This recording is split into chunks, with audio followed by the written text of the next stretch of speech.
gypsy moon, I wandered near and far, looking for the mystery beneath the northern star, looking for the pot of gold at the rainbow's end, hoping that I find it soon beneath the gypsy moon. Welcome to Be My Guest. This is Jan Lewis. Today we have an author who is from Natick, and her name is Patty Fletcher. She's a children's author, and she has this really cute book. I haven't read it yet, but I can't wait to. It's called The Little Princess Who Does Not Get What She Wants, and boy, I would imagine some of our parents thought that of us. What gave you the idea to want to write this, Patty? So, this book really came about. I have a story I tell on a particular audience, and then I have the truth. So here's the true story. Okay. The true story is I have two children. I have Annabella, who is Bella, and Gabriella, who's Gabby. And when they were, Bella's 16, Gabby's 12, and when I would tell them stories, they'd want to read princess stories, and they'd get really aggravated because they couldn't identify with the princesses. My work that I do is very much about advocating for women in the workforce. So I absolutely appreciated that my children did not want to read stories where a man would come and save the day. Yeah. And so we used to make stories up. Gabby is the youngest. She's very rambunctious. And when she was born, she was like Kermit the Frog.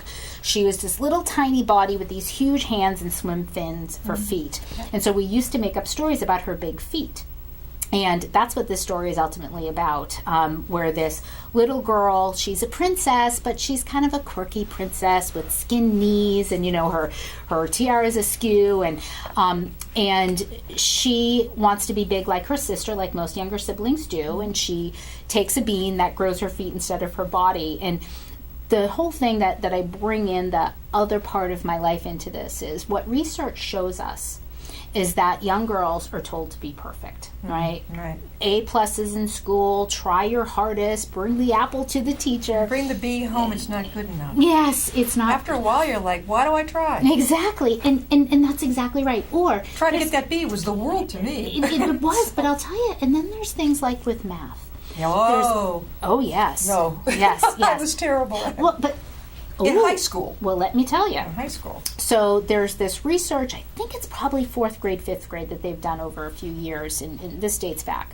And so they give these children math tests. And they go in and they talk to the C students, the ones who get C's. They talk to the boys, and the boys say, I'm a mathematician.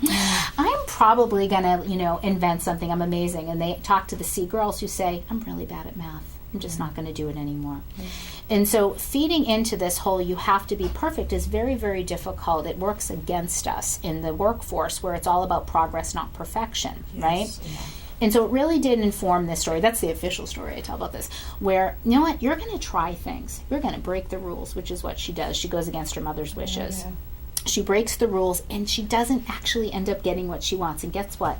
That's okay. Yeah. You're not perfect. It's all right. But you have the people around you who love you, will help you, not solve the problem for you. You still have to be accountable for knowingly taking a risk and maybe not doing what you were supposed to do. And guess what? You're going to live to see another day. Patty, are you getting out there and giving presentations and book signings coming up? Well, I need to get better at that. So all the other work I do tends to take over this. I did go to a few schools. We are going to get and start reading, but I will go out and go to those bookstores and start doing some in libraries. Oh, yeah. Oh, Yes, definitely. yes. I could talk. I work as a publicist for authors, not publisher, publicist. I get them out there, and there is especially one. Oh God! In July, up in Danvers-Port. Yes, where the yachts are. The yacht. It's a beautiful big.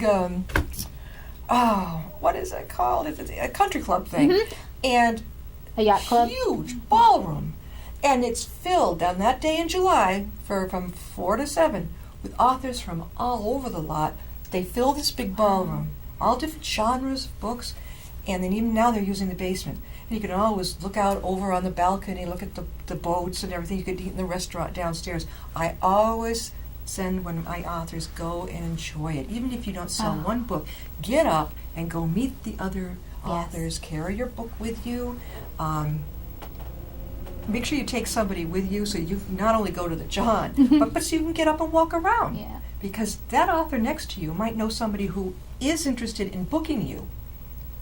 See, you have It's to such a good idea. Yeah. And so, for me, because of the other stuff that I do, I would do that for the other stuff. But I need to do it for this. And I need to do it because we do need to talk to people at a very young age. This says it all, right? I mean, this really gets... Is this based on a child that you know? Is it based on your My child? daughters. It's Your Princess daughters. Gabby, Princess Bella, yep. And I'm the queen, the mom. And so that's who it is, yeah. What do they do? They like the book? They love the book. And, as you can imagine, that Princess Gabby, who's Gabby the younger one, loves telling her big sister about, I have a book written about me. And how old is she now? She's 12. And the older one is 16. 16, right? yeah. And so that's great, but I am working on a Princess Bella book. A newcomer. Another one coming out. Yeah. When will that be out? That will be out probably not until sometime next year. I have another book that I'm shopping around that's not a children's book, and I have with agents and some publishers who are interested, which will be 2018. Well, what's that about? That one's called Open the Damn Door. And so Open the damn door. Yes. My doctoral research was on women who hold board of director positions in publicly held life sciences and technology businesses. Those are very male-dominated industries. And at the time of my research, which was back in the kind of mid-2000s, there were so few of those women. And so I wanted to study and understand how they got to where they are, where so few people can go. It's very hard to get a board seat. And from doing that research and understanding those common characteristics and traits, I started, kind of postdoctorally doing the work. And in my day job, I help leaders change the world. 75% of change management programs fail because nobody's paying attention to the people.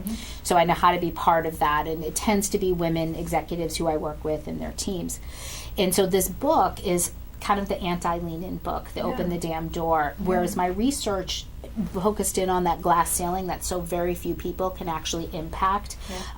My father used to tell my sisters and I, when he's a very traditional guy, born and raised in Dorchester, Dorchester. Yeah, Dorchester. In Neponset, actually, he would correct me, which is one of the sections of Dorchester. But he came from a very traditional kind of, meat and potatoes background. And good guy, but just traditional. And he used to tell my sisters and I back in the 80s, if women wanted equal rights, then, well, you know what, they can open their own damn doors.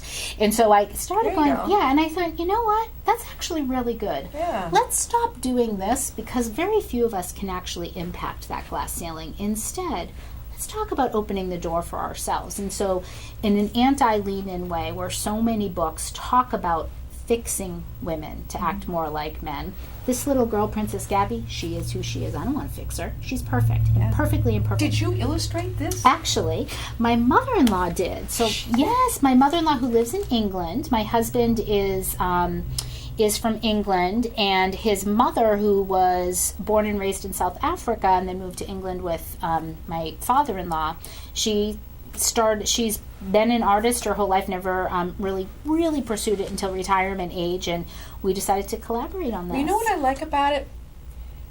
Because it isn't perfect. Exactly. It is playful, and it almost looks, I thought, I wonder if she had one of her daughters do it. It's, I like it. Children's art is big right now. Yes. And the simplicity of it and the fun. This is what the illustrations of Gabby, the little girl, are like. Pop, I don't know, can you zero in on this or not? This is, your mother-in-law is one talented lady. I know. She knows how to grip simplicity. Let's see if we can see this. There we go. Did you ask her to do it, or did she volunteer? I asked her, and now she's working on the other book, thinking about thoughts for that. She did, and you just captured it so perfectly, Jen. It is simple, it's relatable, and going out and reading to children, it's really funny. I am very used to being on big stages. I love them. Sitting in front of 15 preschoolers to me is terrifying because they tell you the truth. And I don't necessarily want to know the truth sometimes. And so, it's very nerve-wracking, right? It's a very different genre for me. And it's been so interesting to see the reaction when I do read to children who don't know me, right? And so they're reading the book, so they don't have any, I'm just some lady that comes in with a book. Yeah. And they feel involved in it, boys and girls, which I think is really important. Just because it has princess doesn't mean it's not a story for it's everybody. It's her personality. Absolutely. And the pictures themselves, to your point, they can relate to them because they could have drawn them, right? Yeah. So it's very interesting. Thank goodness they like it. How long has it been out? It just came out, actually. It's been out, let's see, since January. Have you been in any libraries in yours? I have not. No, I have not. Boy, I'm telling you, children's rooms and libraries are gold mine for children's authors. And of course, you know, I know one place you'd love. Over here, Tatnuck Bookseller in Westboro. I've spoken there. My authors have spoken there. You go in there and they've got a nice big room. You can set it up any way you want and go for it. That's fantastic. Oh yeah, those are just a couple of things, but I'm telling you, I know I checked one time. We had a children's author on, and I had gotten her booked into a library locally, and I thought that the children's librarian would know enough to put her in the children's department. I walked in, I didn't see any sign. I thought, wait a minute, there's a big poster that shows people what she. So I went to the desk and I said, where is so-and-so? She says, I believe she's in the downstairs in the basement part. I said, what? I went down the stairs as fast as I could. And I saw her and her husband. The room was, I guess they didn't know how to put the lights all up. No. Sitting there alone at the table with her books out.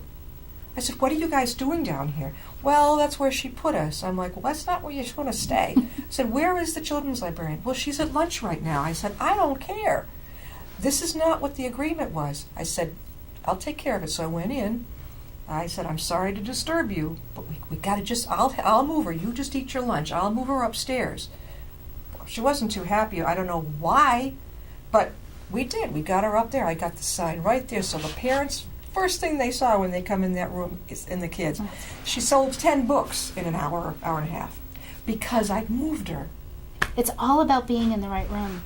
Well, yeah. You know, it's so interesting. It's so funny. So many metaphors from what you just talked about, which is amazing. Lots of folks, when they want change or they want to do something different, they keep doing the same thing. They talk to the same people. And my question is always, are you in the right room? Are the right people in there? The other piece you talked about is advocacy. Yes. And that's one of the things in the book, and it's also something that kind of comes from the research that I've done, because what we're talking about is change, telling stories differently when it comes to young girls. Right. And they're not just stories for young girls either, right? Growing up, I read plenty of stories where it was majority male characters. And Well, the Hardy Boys. Absolutely. That's right, absolutely. So why not that? The advocacy thing is so important. You use your platform to advocate for people like me, right? And getting that story out there so that the rest of the world who might want to read that story can know about it and hear about it. And sometimes that can be uncomfortable. You don't make it uncomfortable because you know exactly what it is you're going to do. I love books. Yes, I exactly. mean, really, in my bedroom, I don't know about you, but they start piling Oh, up yes, by the yes. bed. I don't think I've ever met a library I didn't like, a bookstore I didn't like, and I could spend 3 or 4 hours. Do you read multiple books at a time? Oh, my God. Yeah. I can read 2 or 3. Yeah. Do you do that? Of course. And people always ask why, and I think, but you watch multiple TV programs. My husband can't do that. Yeah. Zero, and he Zeroing. loves sci-fi. He zeroes right in, and he doesn't want to read anything else. It's going to be that one right there. And I'm like, damn, what if I'm not in the mood for that one? If I'm going to go to the doctor's office, I'm going to be in the waiting room. What do I think I might like? I'll have a couple going. Yes. It's so funny. I'm exactly the same way. Yeah. And all different genres. It's just absolutely. What's your favorite genre? Women's fiction. The women's for sure. fiction. Yeah. That's yours. No thrillers, suspense? Yes, I really, really like. Actually, what I like is more stories that have relationships and the power of transformation from relationships. So if it's a suspense, absolutely. I love Stephen King books. I mean, I think he's... How about John Nance, Stuart Woods? John Nance I like, yes. Robert Parker. I love him. He was an oldie but goodie. He passed away too early in life, but his books are older, but they're the kind of crime-solving thing that he was a man of few words, but a client would come in and sit down and want to tell him what he wanted to hire him for. Yep, that's me. If that's the name on the door, that's me. I loved his style because it wasn't too wordy. Yeah. Not too many characters. Yeah. You know how some books are too many characters? Yes, I do. I get lost. If I have to keep going back and seeing why bother? It's interesting. So one of the other things, so I talked a bit about the business book. We have this book. One of the other books I've been working on for multiple years, and actually the reason I went back for my doctorate was to learn how to research like a scholar, was because of my grandmother's story. And that's another show, I think. But she had such a sad life, and I knew very little about it. But I always felt this connection with her, and it increased after she passed away. And so her life was, like most of us, very complicated, very informed by the people around her. She was never really able to make a decision about her own life, and she didn't advocate for herself. She couldn't. Yeah, she couldn't. And so for multiple reasons. She was orphaned in the Armenian genocide, and just lots of stuff kind of happened from there. And so the book of her life, which I've created into a novel, has so many characters because they all have informed and shaped. So this is your book coming? This is a different book. This is a different. Yeah. And so this is intertwined with this character who's based on me, kind of going through this journey of her own life. And she discovers lots of stuff about this grandmother that she didn't know, and of course makes herself reflect on her own journey.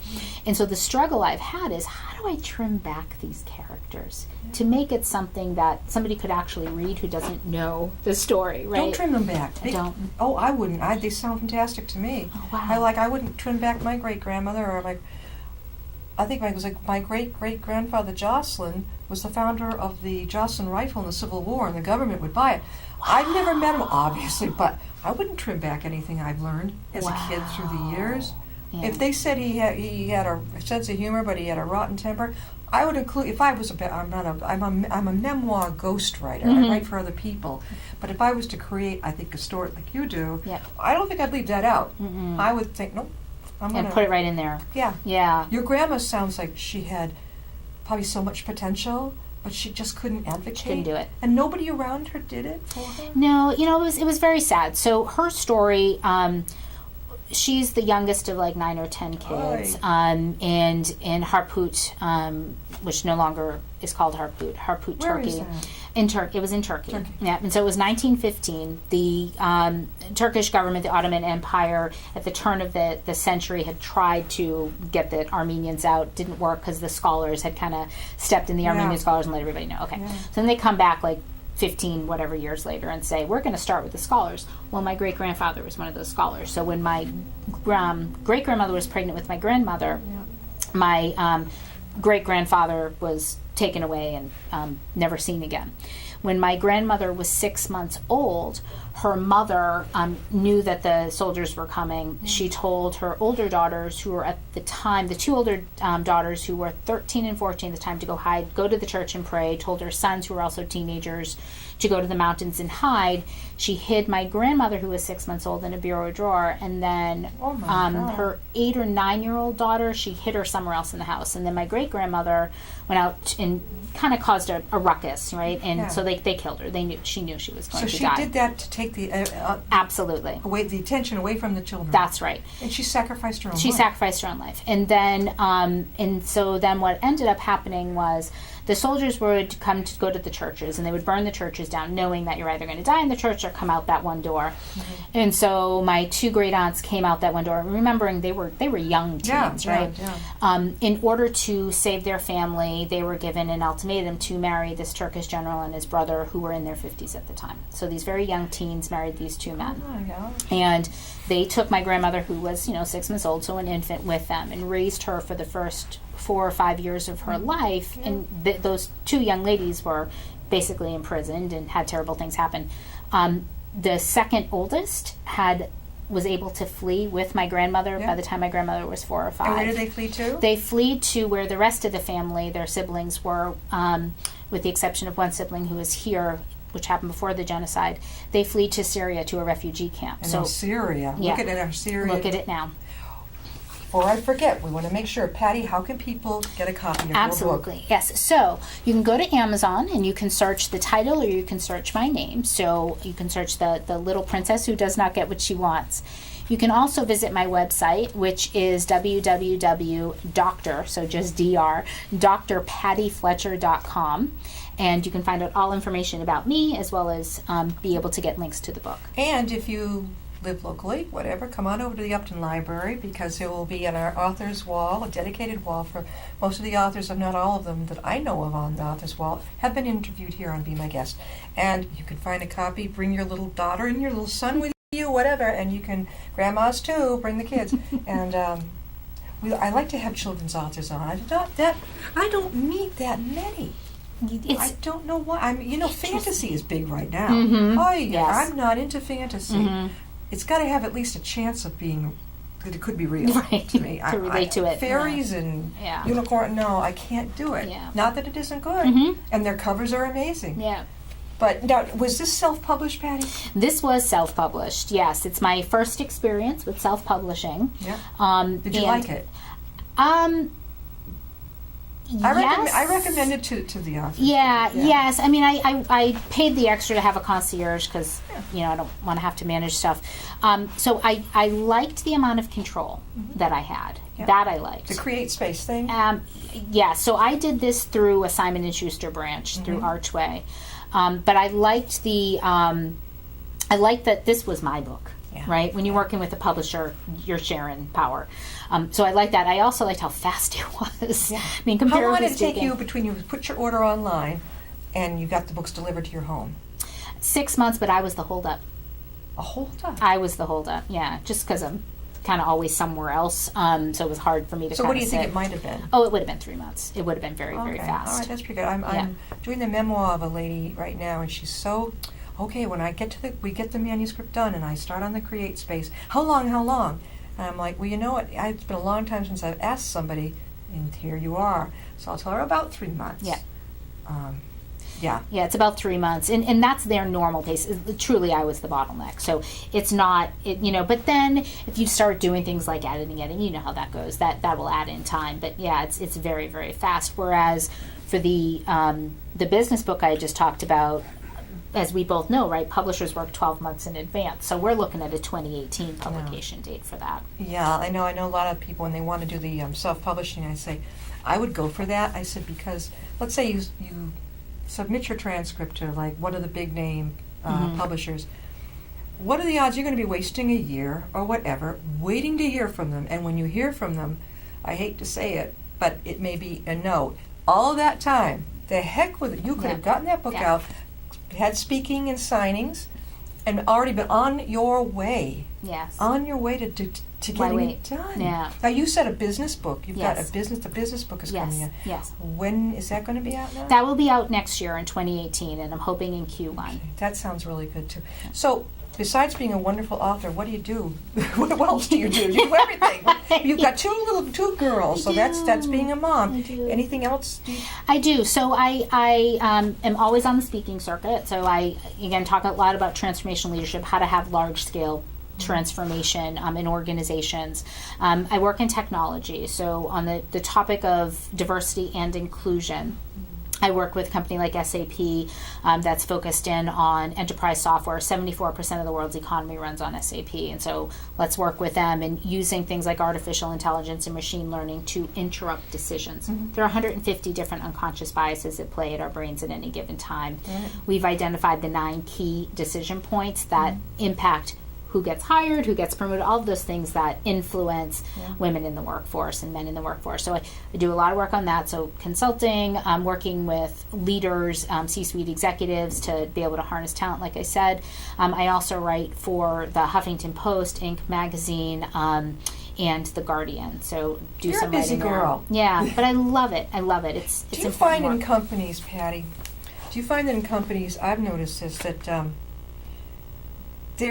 There's a fun element that's missing, the element of play, of really taking in the talents of the people. I've sat in groups, business groups, and ended up bored out of my gourd because they're so busy doing these, what is that called now? The PowerPoint. Yeah. And not only that, but they've given me a sheet of paper of exactly what they're doing. Yes. You know what I do with that paper very often? I'm listening but I'm doodling. Doodling. I'm doing, this creative art. Yeah. I'm doing this. I may be writing down other ideas that I've got. I hear you, but I'm still running into...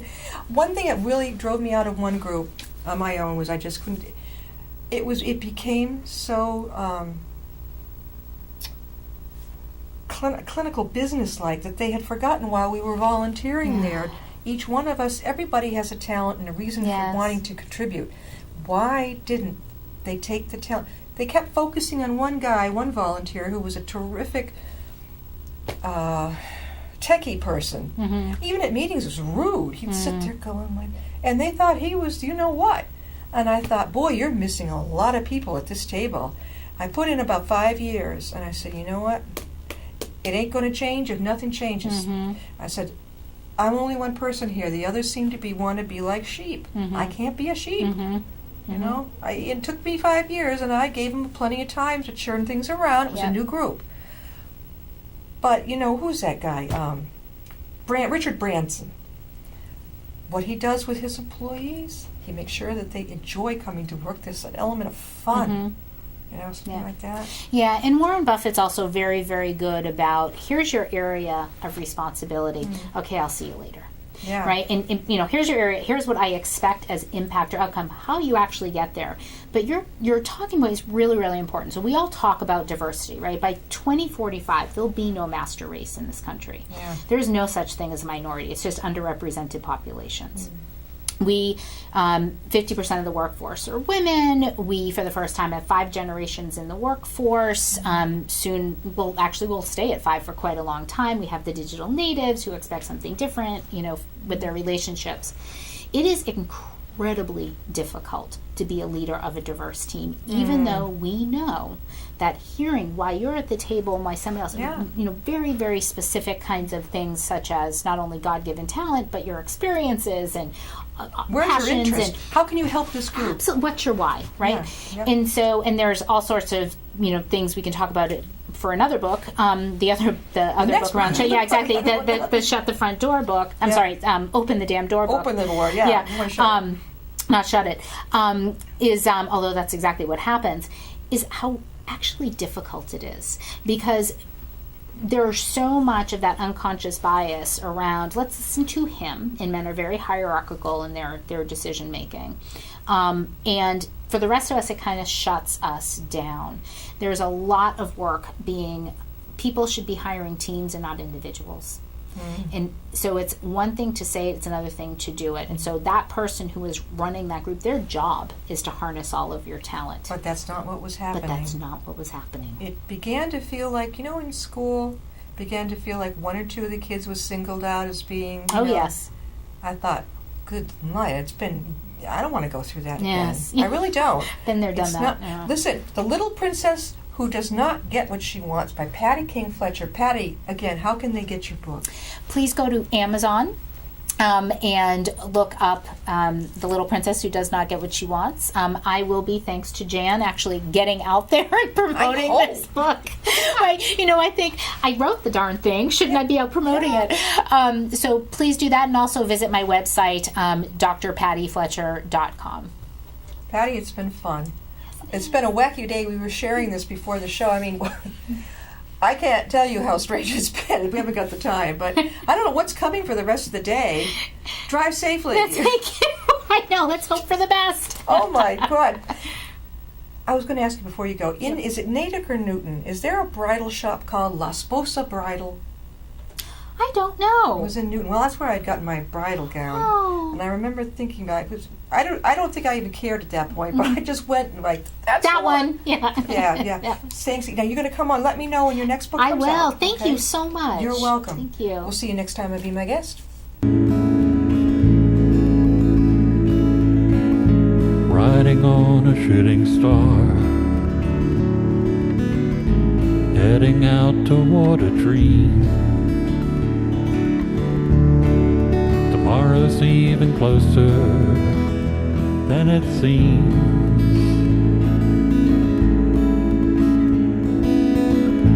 Moving through the cloudless sky, heading out toward the moon.